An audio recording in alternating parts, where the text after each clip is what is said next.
Hi friends, it's Remy. Welcome back to another video. Today I'm going to be showing you 3 freezer-friendly recipes, and these recipes are so great because they'll save you a lot of time in the morning. So if you have kids to take care of, if you have a full-time job, if you just don't have time in the morning or aren't a morning person like some of my friends, then these recipes are great for you. And I'm super excited about this video because I'm actually doing it in collaboration with Lisa again. You guys may have seen our earlier video doing a full day of eating raw in the summer, but Lisa Ramey on YouTube. She is one of my favorite people in this entire world. We actually hung out 2 weeks ago when I was in Toronto, and I'm actually wearing the matching necklace that we got made together. So anyways, be sure to check her channel out too because she's going to be posting 3 recipes as well, so you'll get a total of 6 recipes. So today I'm going to be sharing with you waffles, pancakes, cauliflower pizza crust. These recipes were inspired by freezer products that I used to rely on when I was younger or when I didn't have as much time to cook. So freezer waffles, freezer pizza crust, ready-made products like this, but it's always great to make things from scratch because you can really control exactly what's going into them. So no preservatives, no extra sodium or sugars and things like that. And it's also a lot more cost effective because buying things like that tends to add up. So I hope you enjoy this video and let's get cooking.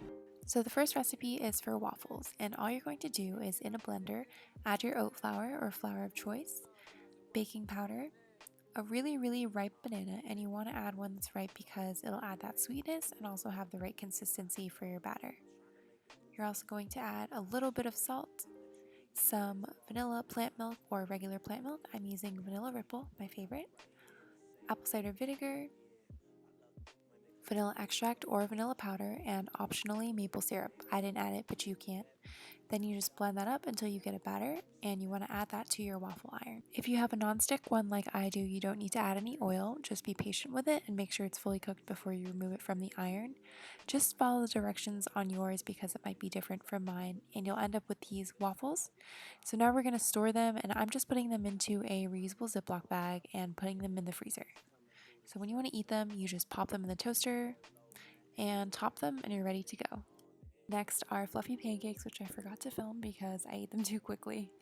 In a blender, you want to add a really ripe banana, oat flour or flour of your choice, maple syrup if you're using it, a little bit of salt, some baking powder, a little bit of vanilla extract, plant milk, I'm using vanilla ripple again, baking soda, and apple cider vinegar.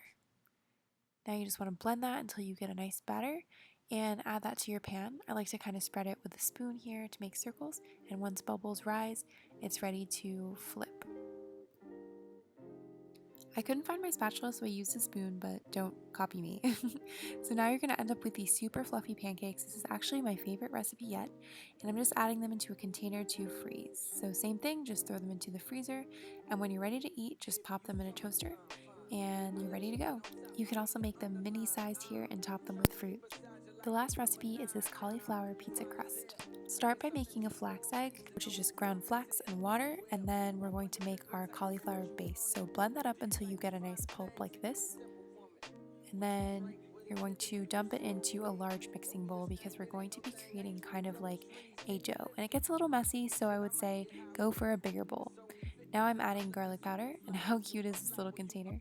Some nutritional yeast, as well as some oat flour or flour of your choice once again. And once your flax egg is ready, you just want to add that to the mixture and combine, and you're going to want to use your hands here because it's going to get quite sticky and form into a dough. So keep going until you get kind of a dough that sticks together and pulls away from the sides of the bowl. And now just take it out, and you can separate it into smaller pieces like I did, form a ball and press it down onto a non-stick baking sheet, and then that's going to go in the oven, and you're going to end up with this base.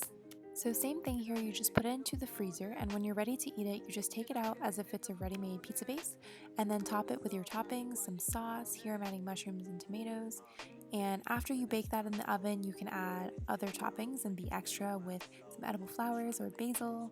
I really love the flavor of both on my pizza. You can also use them as little toasts, which I really love to do with avocado. It's delicious.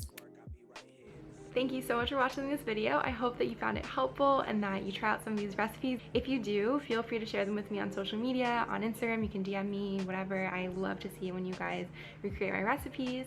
And I know for a fact that these are family approved as well. So I have two younger sisters, omnivore sisters, and they love these recipes. Don't forget to check out Lisa's channel because she's posting 3 additional recipes. So you'll get a total of 6 freezer friendly recipes and be set for a week, 2 weeks, however many batches you make in advance. And I know that she's making a savory oatmeal, so get excited for that recipe because I know that it's delicious.